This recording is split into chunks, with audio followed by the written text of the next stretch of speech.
ರಾಜ್ಯ ಸರ್ಕಾರದ ವಿರುದ್ಧ ಬಿಜೆಪಿ ಮತ್ತು ಜೆಡಿಎಸ್ ಮೈಸೂರು ಚಲೋ ಪಾದಯಾತ್ರೆ ನಡೆಸ್ತಾ ಇದ್ದಾರೆ. ಕಾರ್ಯಕ್ರಮ ನೇರ ಪ್ರಸಾರ ತಾವೀಗ ಗಮನಿಸ್ತಾ ಇದ್ದೀರಾ.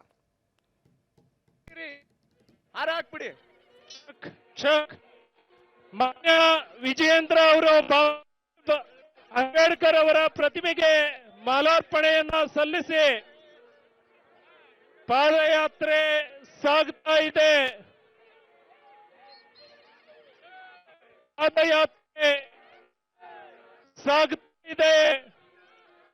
ದೀರ್ಘವಾದಂತಹ 146 ಕಿಲೋಮೀಟರ್ಗಳ ಪಾದಯಾತ್ರೆ.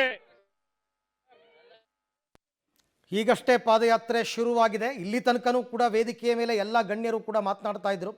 ಕೇಂದ್ರ ಸಚಿವರಾದಂತಹ ಎಚ್ ಡಿ ಕುಮಾರಸ್ವಾಮಿ, ಶೋಭಾ ಕರಂದ್ಲಾಜೆ, ಸೋಮಣ್ಣ ಅವರು, ಪ್ರಹ್ಲಾದ್ ಜೋಶಿ ಅವರು, ಹಾಗೆಯೇ ಮಾಜಿ ಮುಖ್ಯಮಂತ್ರಿ B S Yediyurappa, R Ashok, Chalavadi Narayana Swamy ಎಲ್ಲ ನಾಯಕರು ಕೂಡ ಇವತ್ತಿನ ಕಾರ್ಯಕ್ರಮದಲ್ಲಿ ಪಾಲ್ಗೊಂಡಿದ್ದಾರೆ.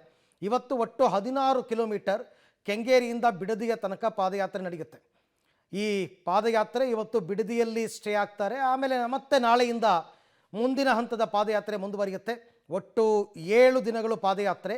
8ನೇ ದಿನ ಮೈಸೂರಿನಲ್ಲಿ ಸಮಾರೋಪ ಸಮಾರಂಭವನ್ನು ಹಮ್ಮಿಕೊಂಡಿದ್ದಾರೆ.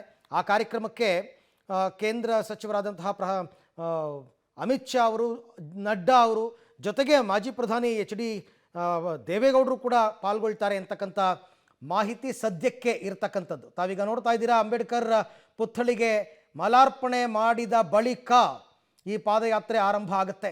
ಯಾಕೆಂತಂದರೆ ಯಾವುದೇ ಒಂದು ಕಾರ್ಯಕ್ರಮದಲ್ಲೂ ಕೂಡ ಸಂವಿಧಾನವೇ ನಮ್ಮ ಆಶಯ, ಸಂವಿಧಾನ ವಿರೋಧಿ ಸರ್ಕಾರದ ವಿರುದ್ಧ ನಮ್ಮ ಹೋರಾಟ ಅಂತಕ್ಕಂಥದ್ದನ್ನು ಹೇಳ್ಕೊತಾ ಇದ್ದಾರೆ.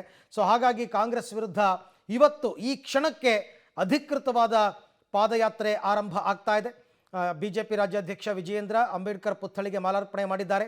ಹಾಗೆಯೇ ಜೆ ಡಿ ಎಸ್ನ ಯುವ ನಾಯಕ ನಿಖಿಲ್ ಕುಮಾರಸ್ವಾಮಿ, ಹಾಗೆಯೇ ಮಾಜಿ ಸಚಿವ ಮುನಿರತ್ನ, ಪ್ರತಿಯೊಬ್ಬರು ಕೂಡ ಬಹುತೇಕ ಬೆಂಗಳೂರು ಭಾಗದ ಎಲ್ಲ ಶಾಸಕರು, ಮಾಜಿ ಸಚಿವರು ಇವತ್ತಿನ ಕಾರ್ಯಕ್ರಮದಲ್ಲಿ ಪಾಲ್ಗೊಂಡಿರುವಂಥದ್ದನ್ನು ಗಮನಿಸ್ತಾ ಇದ್ದೀರಾ. ಜೆ ಡಿ ಎಸ್ ಮತ್ತು ಬಿ ಜೆ ಪಿ ಜಂಟಿಯಾಗಿ ಹಮ್ಮಿಕೊಂಡಿರ್ತಕ್ಕಂಥ ಪಾದಯಾತ್ರೆ ಇದು. ಮೈಸೂರಿನ ತನಕ ಸಾಗುತ್ತೆ. ಪ್ರಮುಖವಾಗಿ ಮೂಡ